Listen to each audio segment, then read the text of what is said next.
Bismillahirrahmanirrahim. Alhamdulillahirabbil alamin. Wassalatu wassalamu ala asyrafil anbiya'i wal mursalin wa ala alihi wa sahbihi ajma'in. Rabbi israh li sadri wa yassir li amri wahlul 'uqdatam min lisani yafqahu qawli. Rabbi zidni 'ilman warzuqna fahman. Rabbi yassir wa la tu'assir. Assalamualaikum warahmatullahi taala wabarakatuh. Jadi alhamdulillah ya, insya-Allah kita akan teruskan jugalah ya perbincangan kita mengenai akidah Islamiah.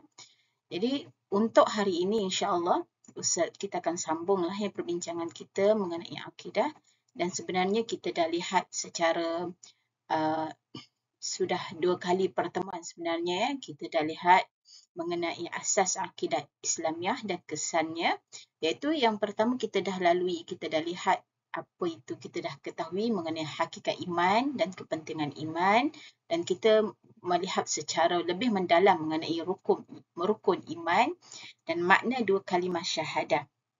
Dan untuk hari ini kita akan fokuskan ya insya-Allah kepada kerosakan akidah dan bagaimana langkah pencegahan dan pengukuhan akidah. InsyaAllah secara lebih detail lah ya. Okey, kita dah lihat dari segi definisi ya. Kita dah lihat dari segi kepentingan dan dalil kepentingan tersebut. Dan apakah ciri-ciri keistimewaan akidah Islam yang Ustazah dah jelaskan berapa dalam 7 ciri-cirinya. Okey, dan telah diterangkan secara terperinci berserta dengan dalil. Dan seterusnya juga kita lihat dari segi asas akidah. Nah, ini kita lihat dari segi apakah sumber utama kepada akidah Islam, iaitu Al-Quran dan Hadis Nabawi, dan apakah aspek perbahasannya, iaitu rububiyah, al-uluhiyah, an-nubuwah dan as-samiyah. Ya.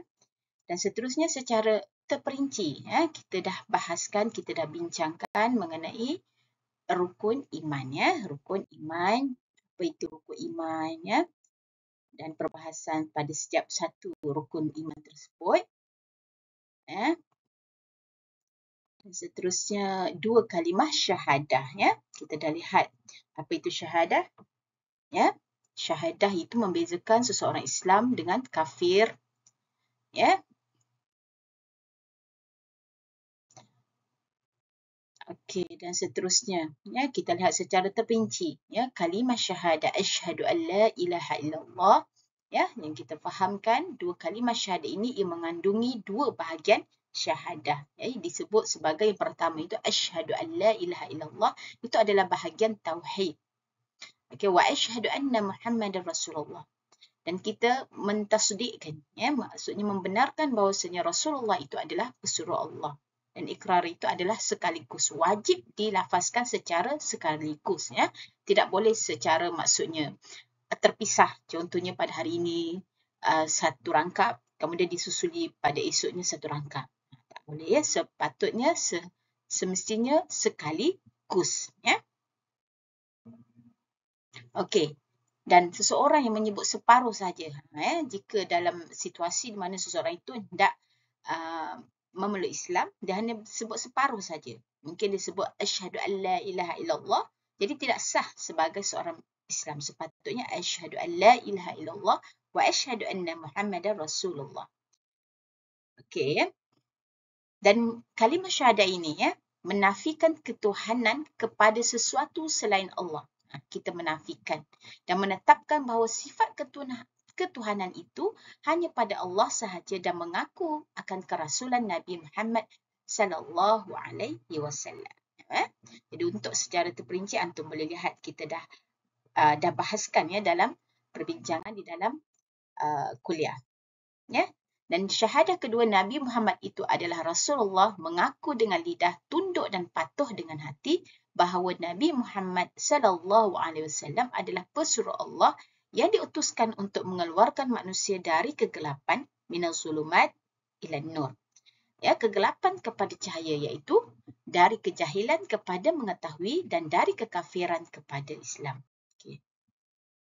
Okey, dan kita juga telah lihat apa itu maksud tersurat dan tersirat. Okey, maksud tersurat dan tersirat. Dan apakah tuntutan dua kalimah syahadah? Iaitu tuntutan secara khusus dan ada juga tuntutan secara umum. Secara khususnya apa? Pertamanya takut kepada Allah. Kita rasa takut. Takut yang bagaimana? Kemudian kita redha. Menerima sepenuhnya syariat Allah. Kita bersyukur kepada Allah. Kita mengikut dan mengamalkan sunnah Nabi.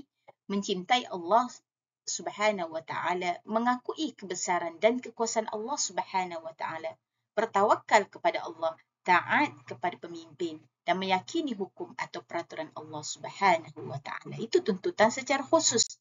Manakala tuntutan secara umum dari segi akidahnya, kita menghayati, kita praktikalnya, akidahnya bagaimana, syariahnya bagaimana, akhlaknya bagaimana, dan ibadahnya bagaimana. Semuanya itu mestilah berdasarkan kepada Al-Quran dan As-Sunnah. Al-Quran dan As-Sunnah. Okey. Dan bagaimana pula tuntutan beriman kepada syahadah? Yang pertama ialah melaksanakan hak Allah. Dan yang keduanya ialah melaksanakan hak individu. Okey, apa dia hak Allah? Hak Allah ialah taat kepada Allah. Iyyaka na'budu wa iyyaka nasta'in. Taat kepada Allah, melakukan perintahnya dan menjauhi larangannya. Dan menerima apa sahaja yang dibawa oleh Al-Quran dan As-Sunnah. Tak ada kita rasa syak, tak boleh. Dan yang akhirnya mencari keredaannya. Okey, dan bagaimana pula tuntutan dalam melaksanakan hak individu? Yang pertama ialah menuntut ilmu. Kita menuntut ilmu. Contohnya dalam masa sekarang, dengan keadaan tiba-tiba kita diuji satu kampus, tiada elektrik. Tetapi walau bagaimanapun usaha, untuk kita belajar tetap diteruskan. Kita kena belajar. Kita kena menuntut ilmu. Okey. Kemudian melaksanakan ibadah. Dalam keadaan kita kata tiba-tiba pada permulaannya tak ada elektrik. Walau bagaimanapun ibadah tetap kena dibuat. Mungkin boleh fikirkan. Sebab itu kita dikurniakan akal. Kemudian beriman dengan al-ghaib yang mata kita tak nampak. Tetapi bendanya wujud. Diceritakan di dalam Al-Quran dan As-Sunnah. Okay, seterusnya amal ma'ruf nahi mungkar. Ini kena. Bila kita seorang Muslim, kita mesti kena. Amal ma'ruf nahi mungkar. Kita sebarkan kebaikan itu. Dan kita cegah kemungkaran itu. Kita cegahlah. Paling teruklah. Kalau kita rasa kita tak mampu nak bercakap, dalam hati kita tidak redha. Contohnya ada kawan kita meniru ke, kita tak redha dia buat begitu. Itu paling teruklah. Ataupun kita buat dengan tangan kita, kita tutup ke. Kan? Okey. Seterusnya, menghukum dengan hukum Allah. Dan yang akhir sekali, menjaga diri daripada merosakkan atau membatalkan syahadah. Itu hak individu. Okey, seterusnya. Perkara yang membatalkan syahadah ini, dia ada 3. Yang ini kita nak tengok. Yang pertamanya dari segi i'tiqad, dari segi perbuatan, dari segi perkataan. Atau i'tiqad ini kita kata dari hati kita. Kita syak Allah. Kita ada rasa syak kepada Rasulullah. Kita ada syak kepada betul ke ada hari kiamat ni. Bila kita ada rasa-rasa begitu, itu boleh membatalkan syahadah kita. Na'udzubillah min zalik. Okey, kemudian menghalalkan sesuatu yang haram dengan ijma'. Bendanya memang dah terang-terang haram. Kenapa kita kata, alah, cuba sikit tak apalah kot. Cuba sikit tak apalah kot. Tak boleh. Meringankan janji Allah. Meringankan janji Allah. Dan yang akhirnya menafikan perkara sunnah dengan ijma' ulama. Kita menafikan. Bersiwak, itu adalah sunnah. Tetapi kita nafikan. Takkanlah guna yang kayu itu. Contohnya kan. Kita menafikan. Tak boleh. Okey, seterusnya perkara membatalkan syahadah dari segi perbuatan apa dia? Kita sujud kepada selain Allah dengan sengaja. Na'udzubillah lah. Kita sujud kerana Allah. Kita sujud untuk Allah sahaja. bukan untuk selain daripadanya. Okey, kemudian menghina kalam Allah, hadis dan ilmu syariat. Kita fikir secara logik. Contohnya, dia ada fikir secara logik. Betul ke Rasulullah yang cakap ni? Contohnya, sebab ini benda yang jelas. Jika kita menafikan benda yang jelas yang tidak ada dari segi ikhtilaf, kena wajib untuk kita bersyahadah semula. Seterusnya, pergi rumah ibadah agama lain dengan memakai pakaian mereka dan reda dengan agama mereka. Ini jangan dibuat. Kenapa kita nak pergi ke rumah ibadah tersebut? Atas apa tujuan? Pakai pula dengan pakaian mereka. Ini tak boleh. Okey, sekarang kita lihat perkara membatalkan syahadah dari segi perkataan. Ini dalam keadaan kebebasan kita menggunakan medsos, kenalah berjaga-jaga. Mungkin bukan dari mulut kita tetapi tulisan kita. Tulisan kita itu sebagai kita kata kalau sekarang ini ia menggantikan kepada bicara kita. Bicara penulisan kita. Mempermainkan nama Allah. Na'udzubillah. Kemudian tidak bersyukur dengan nikmat yang Allah bagi in word. Maksudnya kita sebut nikmat. Sedangkan kita dah dapat nikmat tapi kita tak bersyukur. Sebab itu dalam apa-apa perbuatan kita atau apa-apa perkataan yang kita tuturkan, janganlah yang menunjukkan kita ini kufur nikmat. Alhamdulillah. Masih boleh lagi, ada lagi elektrik. Walaupun mungkin ada yang biliknya dah mula berkedip-kedip lampunya kan. Tetapi syukur itu tetap kita kena letak. Walau bagaimanapun keadaan kita, syukur itu tetap kita kena dahulukan. Sebab Ustazah dah ingatkan, apa di dunia ni semua adalah pinjaman. Bukan, tak ada satu pun milik kita. Tak ada satu pun milik kita. Semuanya dengan izin Allah. Allah yang berikan. Jadi apalah, kita tak ada apa-apa pun sebenarnya. Jadi seterusnya menyebut kepada orang Islam, hai orang Yahudi. Tak boleh kita sebut tiba-tiba. Tak boleh. Yang akhirnya meringankan suruhan Allah. Ini tak boleh ringan-ringankan. Tak boleh. Okey.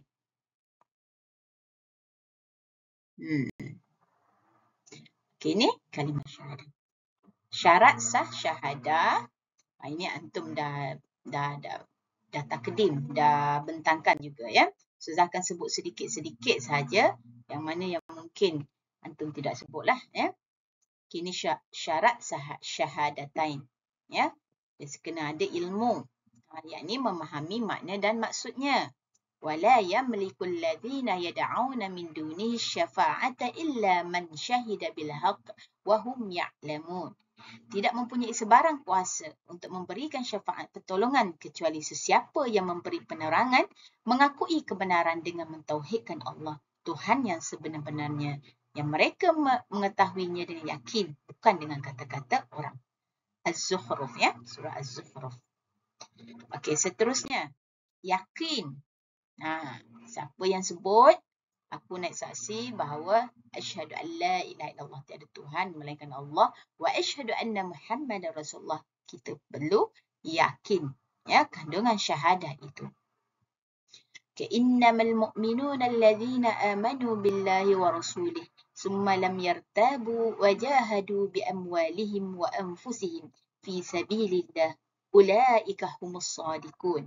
Sesungguhnya orang yang sebenar-benarnya beriman hanyalah orang yang percaya kepada Allah dan Rasulnya. Kemudian mereka percaya dengan tidak ragu-ragu lagi. Serta mereka berjuang dengan harta dan jiwa mereka pada jalan Allah. Mereka itulah orang-orang yang beriman. Qabul, menerima kandungan dan kehendak syahadah. Okey. Allah menyebutkan bahawasanya sesiapa yang mengucapkan tetapi tidak menerima dan mentaatinya, maka ia termasuk orang yang difirmankan Allah, innahum kanu idza qila lahum la ilaha illallah yastakbirun wa yaquluna a inna latariku alihatana li sya'irin majnun. Sebenarnya mereka dahulu apabila dikatakan kepadanya, ketahuilah bahawa tiada Tuhan yang sebenar-benarnya berhak disembah melainkan Allah. Mereka bersikap takbur mengingkarinya serta mereka berkata, Patutkah kami mesti meninggalkan tuan-tuan yang kami sembah kerana mendengar ajakan seorang penyair? Gila. Ini orang-orang yang sombong. Bila disebut supaya mentauhidkan Allah, dia sombong, dia terkebur. Jadi kena qabul lah. Inqiyad, tunduk dan patuh dengan kandungan makna syahadah. وَمَنْ يُسْلِمْ وَجْهَهُ إِلَى اللَّهِ وَهُوَ مُحْسِنٌ فَقَدِ اسْتَمْسَكَ بِالْعُرْوَةِ الْوُثْقَى وَإِلَى اللَّهِ عَاقِبَةُ الْأُمُورِ. Dan sesiapa yang berserah diri bulat-bulat kepada Allah dan ikhlas sedang dia berusaha mengerjakan kebaikan, maka sesungguhnya dia telah berpegang kepada simpulan, yakni tali agama yang teguh, dan ingatlah kepada Allah jualah kesudahan segala urusan. Surah Luqman. Okey. Al-urwatil wusqa dimaksudkan la ilaha illallah, ya. Yuslim wajah ialah patuh. Okey, seterusnya ikhlas, ya. Iaitu membersihkan amal dari segala yang boleh membawa kepada syirik dengan jalan tidak mengucapkannya kerana mengingkari isi dunia riya atau sum'ah. Dalam hadis Rasulullah sallallahu alaihi wasallam bersabda, فَإِنَّ اللَّهَ حَرَّمَ عَلَى النَّارِ مَنْ قَالَ لَا إِلَهَ إِلَّا اللَّهِ يَبْتَغِي بِذَلِكَ وَجْهَ اللَّهِ. Sesungguhnya Allah mengharamkan atas neraka orang yang mengucapkan la ilaha illallah kerana menginginkan redha Allah. Maksudnya orang yang mengucapkan la ilaha illallah, Allah haramkan neraka ke atas mereka. Ya. Jadi kita kenalah sentiasa berdoa. Ya, kita berdoa untuk diri kita, untuk orang yang kita sayangi supaya kita ditetapkan keimanan kita berada dalam kalimah la ilaha illallah Muhammad Rasulullah. Okey, seterusnya sidq. Okey, jujur. Iaitu mengucapkan kalimah syahadatain dan hatinya juga membenarkannya. Okey, sebaliknya mengucapkan tetapi hati mendustakan, itulah yang dinamakan sebagai munafik ataupun pendusta. Pendusta, ya. Okey, ini dalam surah apa ni? Saya tak letakkan, ya. Liyulhiqal haqqa wa yubtilal batila walau karihal mujrimun. Ya. Okey, seterusnya. Al-Baqarah ayat 8 hingga 10. Supaya Allah menegakkan yang benar itu dan menghapuskan yang salah, yakni kufur dan syirik. Sekalipun golongan kafir musyrik yang berdosa itu tidak menyukainya. Ingatlah, ketika kamu memohon pertolongan kepada Tuhan kamu, lalu diperkenankan permohonan kamu dengan firman-Nya, sesungguhnya aku akan membantu kamu dengan 1000 bala tentera dari malaikah yang datang berturut-turut, dan Allah tidak menjadikan bantuan malaikat itu melainkan sebagai berita gembira dan supaya hati kamu tenang, tenteram dengannya. Dan kemenangan itu pula hanyalah dari sisi Allah. Sesungguhnya Allah Maha Kuasa lagi Maha Bijaksana. Ya. Okey, mahabbah terakhir, yakni mencintai kalimah ini serta isinya, serta mencintai orang-orang yang mengamalkan isi kandungan. Ya. Sebagaimana dalam hadis Rasulullah bersabda, la yuhibbu ahadukum hatta yuhibba li akhihi ma yuhibbu li nafsihi. Tidak beriman seseorang itu sehinggalah dia mengasihi orang beriman itu sebagaimana ia mengasihi dirinya sendiri. Okey, kita lihat dalil daripada Allah Subhanahu wa taala. Wa minan nasi man yattakhidhu min dunillahi andadan yuhibbunahum ka hubbillah والذين آمنوا أشد حبا لله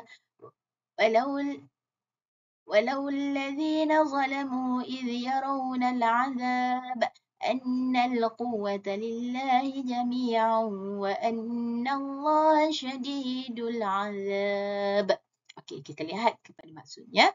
Walaupun demikian, ada juga di antara manusia yang mengambil selain daripada Allah untuk menjadi sekutu-sekutu Allah. Mereka mencintainya, memuja dan mentaatinya sebagaimana mereka mencintai Allah. Sedangkan orang-orang yang beriman itu lebih cinta, yakni taat kepada Allah. Dan kalaulah orang-orang yang melakukan kezaliman, yakni syirik, orang yang melakukan kezaliman itu dinamakan sebagai orang yang syirik itu ialah orang-orang yang melakukan kezaliman. Mengetahui ketika mereka melihat azab pada hari akhirat kelak bahawa sesungguhnya kekuatan dan kekuasaan itu semuanya bagi Allah. Sesungguhnya Allah Maha berat azab seksanya. Nescaya mereka tidak melakukan kezaliman. Mereka tidak akan berpura-pura jika mereka tahu sebenarnya hakikat sebenarnya mahabbah itu mesti tasdik pun ya dan cinta segalanya. Ya, cinta kepada Allah. Okey. Yang ini untuk syarat-syarat syahadatain Muhammad Rasulullah. Bagaimana kita kata kita ini adalah maksudnya kita memenuhi. Kita kata asyhadu an la ilaha illallah wa asyhadu anna Muhammadan Rasulullah. Yang pertama kita mengakui kerasulan. Kita kena mengakui tasdik dan meyakininya di dalam hati. Ya. Kemudian kita mengucapkan dan mengikrar dengan lisan. Yang pertama tadi step dia dari hati. Dan hati ya. Kemudian maksudnya kita tuturkan. Mengikutinya dan mengamalkan ajaran kebenaran yang telah dibawanya serta meninggalkan kebatilan atau larangan yang ditegahnya. Kita kena ikut, amalkan ya apa yang Rasulullah suruh ya. Maksudnya apa yang Rasulullah suruh itu adalah sebenarnya daripada Allah. Ya. Wa ma yantiqu 'anil hawa. In huwa illa wahyun yuha. Apa yang aku cakapkan ini bukanlah ikut hawa nafsu. Sebaliknya, ia adalah maksudnya mantiqu anil hawa. Maksudnya ia adalah wahyu dari Allah Subhanahu wa taala. Seterusnya, membenarkan segala apa yang dikhabarkan dari hal-hal yang ghaib yang kita tak nampak, sama ada yang telah lepas atau yang mendatang yang kita tak nampak ya. Okey, mencintai melebihi cintanya kepada diri sendiri, harta, anak, orang tua dan seluruh umat Islam manusia. Ya, kalau fikir logik lah ya, baginda bersusah payah menyebarkan agama Islam. Dan sebenarnya kalau ikut baginda tak kenal pun kita ni, ataupun kita pun maksudnya tak pernah lihat pun wajah baginda. Tetapi baginda, kecintaan baginda kepada ummah sanggup bersusah payah menyebarkan Islam ya, macam-macam cacian, macam-macam hinaan, baginda terima. Ya, macam-macam kesusahan. Ya. Jadi kita kenalah mencintai Rasulullah. Yang akhirnya mendahulukan sabdanya atas segala pendapat dan ucapan orang lain, mengamalkan sunnahnya. Maksudnya, apabila datang satu sunnah ya, contoh tentang kata bersiwak ataupun kita kata tentang apa-apalah ya, benda berkaitan dengan kehidupan harian ya, dan kita pasti itu adalah benar, jadi kita cuba amalkan. Okey, baik. Sekarang, inilah yang paling kita takuti, iaitu perkara yang boleh merosakkan akidah. Ya. Perkara yang boleh merosakkan ini terbagi kepada 3. Yang pertama, perkataan, perbuatan dan hati. Dan ini insya-Allah Ustaz akan jelaskan secara terperinci ya. Ini adalah kita kata sebagai rumusan, ya. Ya. Dan ini adalah beberapa contoh juga ya. Jadi kita nak lihat.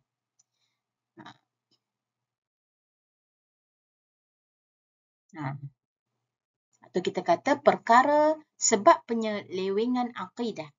Ya, sebab ada kepentingan diri.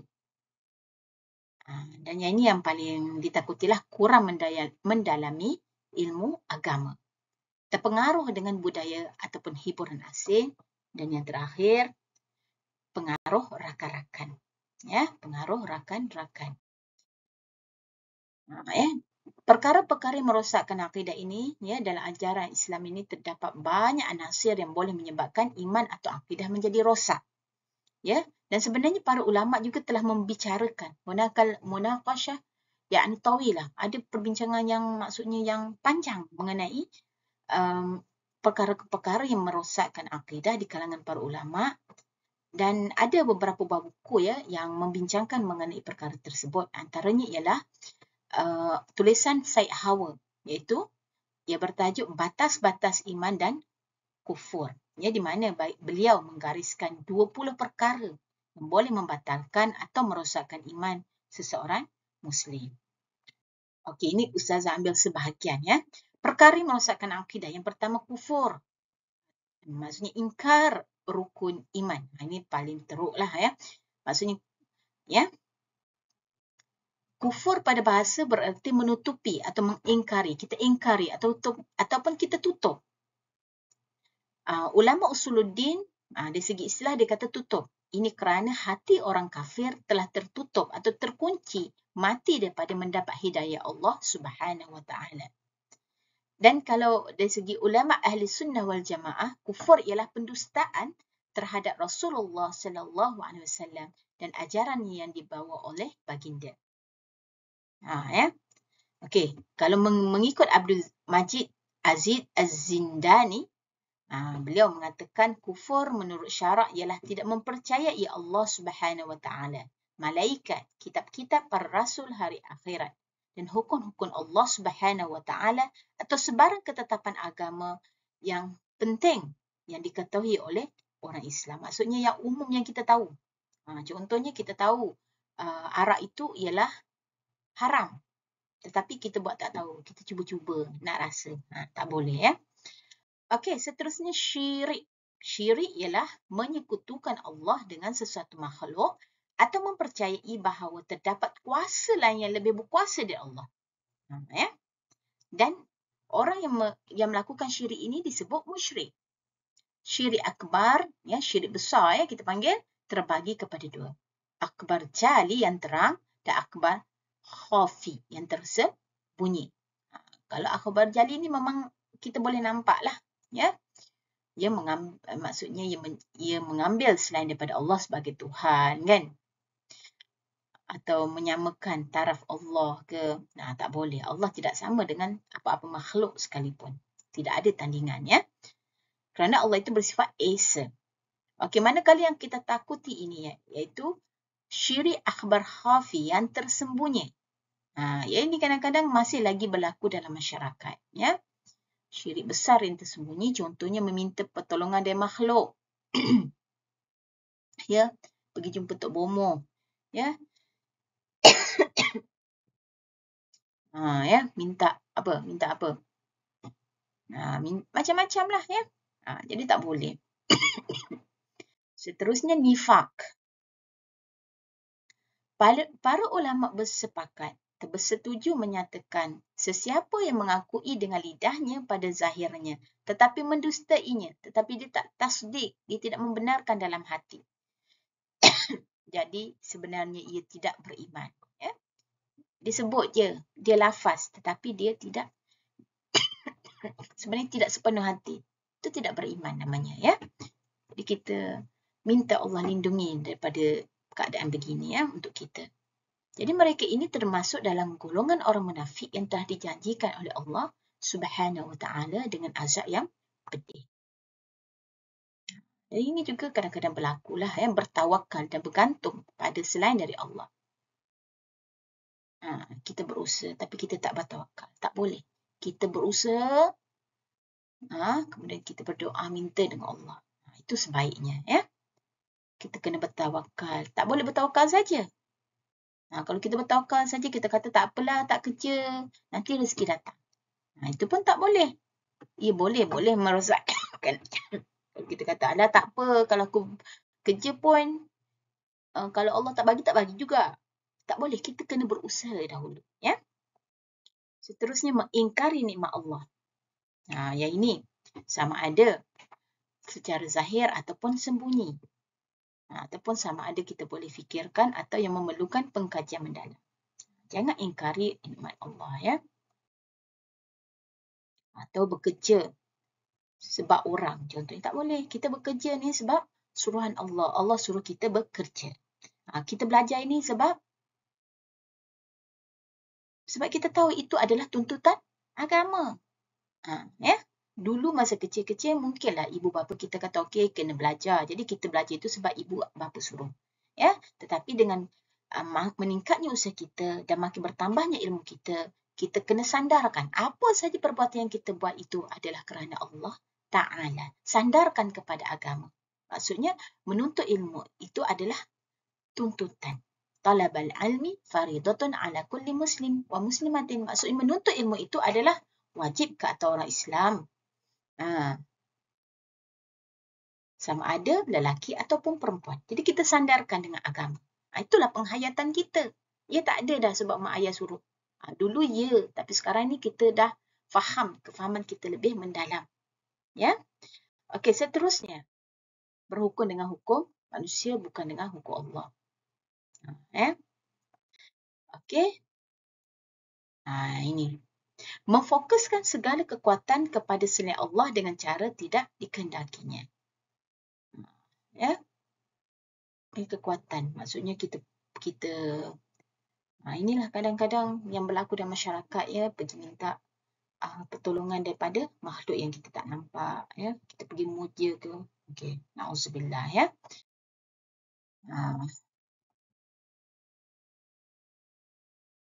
Okey. Ini adalah dalil, ya. أفحكم الجاهلية يبغون ومن أحسن من الله حكما لقوم يوقنون. Maksudnya, apakah hukum jahiliah yang mereka kehendaki dan hukum siapakah yang lebih baik daripada hukum Allah bagi orang-orang yang yakin? Ya, surah Al-Maidah ayat 50. Okey, benci atau menentang salah satu kandungan ajaran Islam atau membenci seluruh ajaran Islam. Kita separuh-separuh, tak boleh. Contohnya kita kata, panaslah nak pakai tudung, contoh kan. Tak boleh. Kita pakai tudung sebab itu adalah perintah agama. Kalau yang tersiratnya banyaklah. Ya, maksudnya kalau yang tersirat tu banyak, ya, maksudnya boleh jaga rambut kita, ya, boleh menundukkan nafsu kita, ya. Jadi kita kena faham, ya. Kalau kita bencikan pada setengah-setengah pun tak boleh. Kita kena terima semua apa sahaja perintah agama. Ya. Cuma mungkin dari segi tindakan kita, mungkin kata dalam ayat Quran kata labuhkan, ya, labuhkan. Bila kita pakai tudung tu labuhkan hingga ke bawah dada, maksudnya ke paras dada. Dan mungkin kita perlukan sedikit masa untuk kita pakai yang labuh mungkin, tetapi kita berusaha ke arah itu, ya. Dan kita tidak boleh kata, tak bolehlah, susahlah macam ni. Tidak boleh, ya. Na'udzubillah, jangan begitu. Sebab takut dengan kata-kata kita, ya, dia boleh mengganggu ataupun boleh merosakkan akidah kita, ya. Na'udzubillah min zalik. Ini mencintai kehidupan dunia melebihi kecintaan kepada akhirat ataupun hubbud dunia. Ya, hubbud dunia ni betul lah. Ya, kehidupan di dunia ini semuanya perlukan, kita kata, material. Ya. Itu hanyalah perantara. Tapi kita kena faham itu adalah perantara sahaja. Kita nak beli makanan, guna wang, kan? Itu hanyalah perantara. Bukan totally, maksudnya kebahagiaan kita dengan harta. Kita, apa-apa saja kita rasa semuanya kena dengan harta. Salah, ya. Itulah yang kalau begitulah ada pemikiran begitu, kita dah termasuk dalam hubbud dunia. Bila kita penyakit hubbud dunia ni, dia boleh menyebabkan kita lupa tentang kehidupan selepas ni. Kita lupa sebab kita terlalu asyik. Jadi, kita kena ingatlah kehidupan kita ini hanyalah sementara. Dunia ini hanyalah sebagai tempat ujian. Okey. Menghina salah satu isi dari Al-Quran atau As-Sunnah. Ya, kita salah satu ke sikit-sikit je kita pertikaikan ke.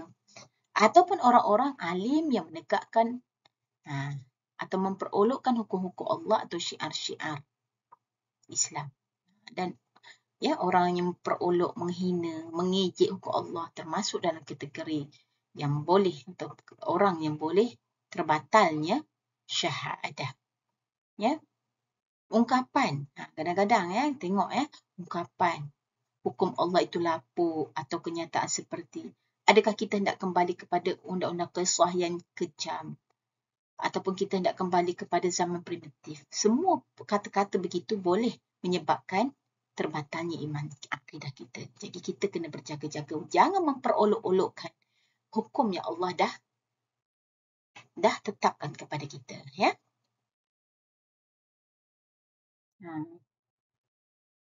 Okey, ini dalilnya. Bismillahirrahmanirrahim. وَلَئِنْ سَأَلْتَهُمْ لَيَقُولُنَّ إِنَّمَا كُنَّا نَخُوضُ وَنَلْعَبُ قل أبالله وآياته ورسوله كنتم تستهزئون لا تعتذروا قد كفرتم بعد إيمانكم إن نعفو عن طائفة منكم نعذب طائفة بأنهم كانوا مجرمين. Maksudnya, dan jika kamu tanyakan kepada mereka tentang apa yang mereka lakukan itu, tentulah mereka menjawab, sesungguhnya kami hanya bergurat senda dan bermain-main sahaja. Katakanlah, apakah dengan Allah, ayat-ayatnya dan Rasulnya kamu selalu berolok-olok. Jadi ini adalah dialog kita kata tentang orang, tentang bagaimana segolongan yang suka bergurau senda atau bermain-main. Gurau senda tu boleh, tetapi kalau sampai merosakkan akidah itu kena jaga-jaga. Boleh lihat surah Taubah ayat 65 dan 66. Menghalalkan apa yang diharamkan Allah atau sebaliknya. Jangan halalkan benda yang memang secara terang-terang adalah haram. Dan begitu juga sebaliknya. Benda halal jangan haramkan pula. Okey. Tidak beriman dengan seluruh sumber-sumber dari Al-Quran dan As-Sunnah. Ini teruk ni. Dia mungkin hanya pada sebutan sajalah Islamnya. Kalau dia tak yang lain tu dia tidak percaya. Orang yang tidak beriman pada nas Al-Quran dikatakan gugur syahadahnya kerana bertindak mendustakan Rasulullah sallallahu alaihi wasallam yang membawa kepada kekafiran. Dan yang termasuk dalam golongan ini juga ialah orang yang menambah Al-Quran. Ditambah ayat Quran dan Al-Hadis. Perkara ini ada berlaku dalam semasa zaman Nabi lah. Okey. Bagaimana kita nak mencegah? Kita nak cegah daripada apa yang saya sebutkan tadi tentang perkara-perkara yang merosakkan akidah itu. Bagaimana kita nak cegah? Dan bagaimana kita nak mengukuhkan akidah kita? Jadi sebagai umat Islam, kita wajib, kita perlu memelihara akidah dari sebarang pencemaran.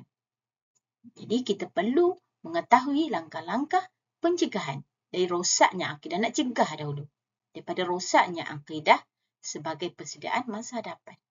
Dalam agama kita kena merancang. Tambahan pula, generasi kini sangat terdedah dengan pelbagai bentuk serangan ideologi yang mampu menggugat keimanan seseorang. Contohnya, yang mungkin antum sedar atau tidak, bahawasanya dalam ideologi barat yang dimasukkan dalam media hiburan. Ini banyak berlaku. Jadi contohlah, lirik-lirik lagu yang mungkin lagu yang antum suka, cuba perhatikan, tengok apa maksud dia. Jangan kita bunyi iramanya sedap, kita terus ikut tanpa kita fahami apa yang dimaksudkan. Jadi caranya dari segi sebagaimana kata akidah itu boleh terbatal dengan perkataan, perbuatan dan hati. Begitu jugalah cara memantapkan akidah. Dari segi perkataan, kita membaca dan memahami Al-Quran dan hadis Nabi. Kita fahamkan. Kemudian kita biasakan dengan berzikir, bertahlil, bertasbih dan berselawat. InsyaAllah. Kemudian kita biasakan, ini kita jadikan sebagai the way of life lah. Bercakap benar. Benar. Dan menasihati ke arah kebenaran. Nasihat kawan-kawan. Mungkin ada kawan-kawan kita yang tak tahu. Jadi kita jangan ingat, kita rasa, mesti dia dah tahu. Tidak. Kita tegur, kita bagi tahu. Dan selebihnya kita serah kepada Allah. Tapi usaha daripada kita kena adalah kita tegur, kita tanya, berdoa. Itu dari segi perkataan. Kemudian dari segi perbuatan. Menunaikan ibadah sama ada solat fardu dan sunat. Solat fardu ini mestilah dia tuntutan kewajipan kita sebagai Muslim. Menolong golongan yang memerlukan bantuan seperti anak yatim, fakir miskin dan sebagainya.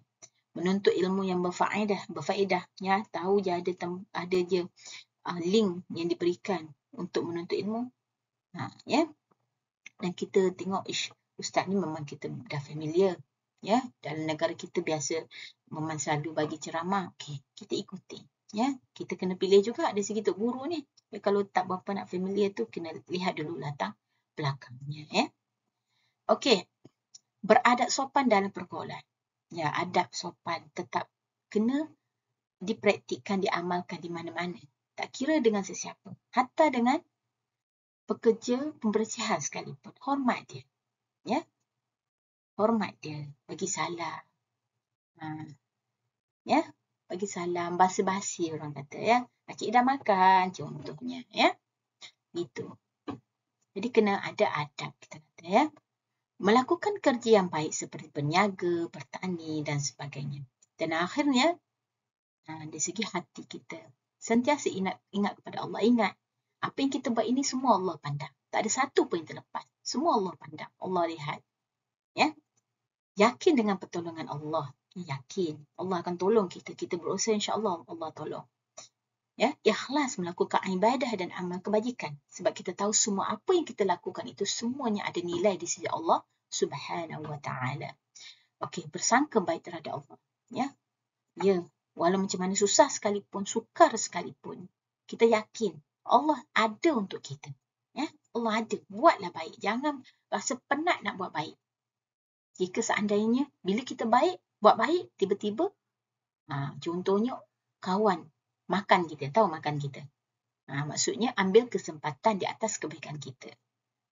Tapi jangan kita rasa macam putus asa. La tayasu min rahmatillah.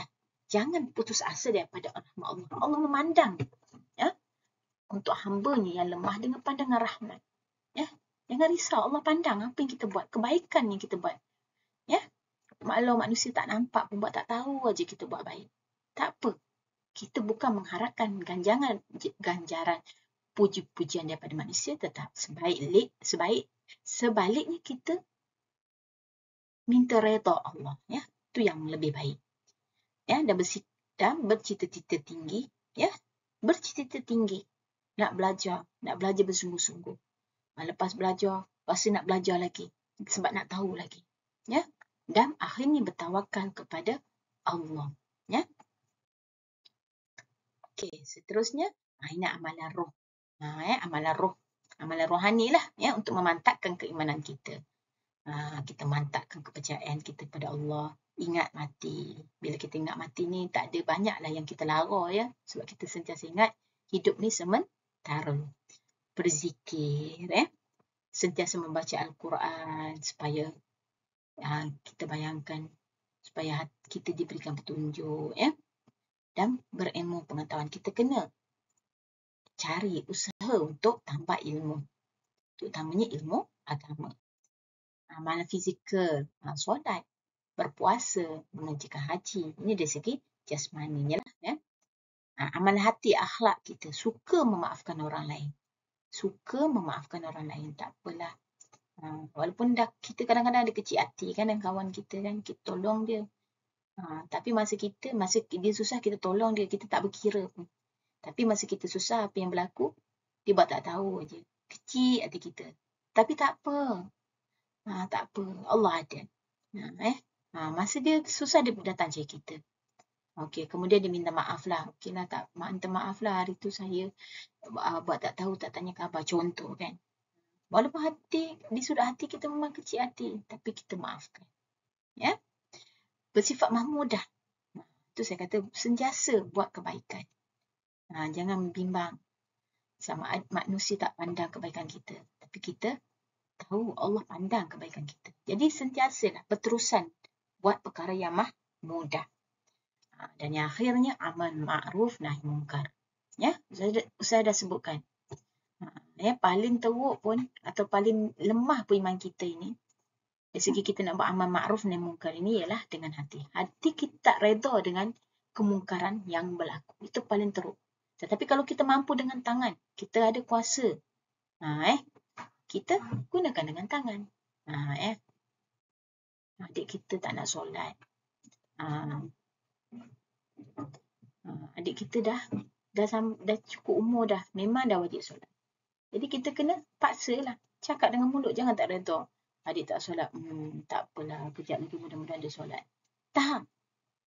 Kita boleh cakap, adik, solat. Solat tu wajib. Solat, adik. Gitu. Tu puasalah tu. Puasa kita sebagai seorang abang ataupun kakak, ya. Okey. Ini beberapa rujukan lah yang Ustazah rujuk untuk slide ini. Okey, jadi setakat ini sahaja, ya. Untuk tutorial, Ustazah akan berikan tugasan. Harapnya dapatlah dihantar dalam tutorial, ya.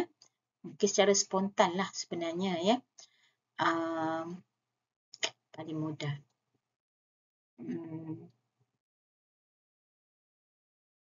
Mungkin antum boleh buat dalam short video lah, ya. Sekejap lagi Ustazah akan masukkan dalam WhatsApp apakah soalannya. Okey. وأكتفي بهذا القدر وإن شاء الله سنقابل في الأسبوع القادم أو في المقابلة أخرى. أوكي. وأسأل الله لي ولكم التوفيق والهداية والسلام عليكم ورحمة الله تعالى وبركاته وإلى اللقاء ومع السلامة.